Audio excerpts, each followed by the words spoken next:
May trending na palabok sa Blumentritt. Siyempre hindi papauli mga taga Santa Ana.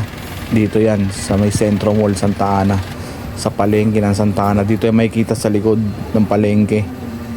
Marami sila dito nagtitinda, pero pinagusto ko dito yung sa dulo, yung Mekis Palabok.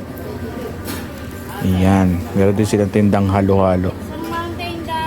Tapos pwede ka mamili ng pansit nila kung bihon o Mickey. Pwede ring mix,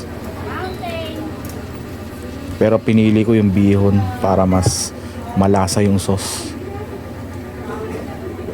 Yun, ang dami maglagay ng sauce. Yummy. Siguro may camera ako. Pero madami ding halo yung palabok nila. May tokwa, taba, chicharon, tinapa. Ayan, dinagdagan ng taba yun sa akin, no? Kala yata sikat na vlogger ako. Ayan, 50 pesos lang yan, yung ganyan. 50 pesos isa. Meron din silang mga bilao. Ayan yung mga price. Ito, panlabang ko to. Mas masarap pa to kaysa sa palabok ng Quiapo. Sa Quiapo 70, dito 50 lang. Ang dami din servings.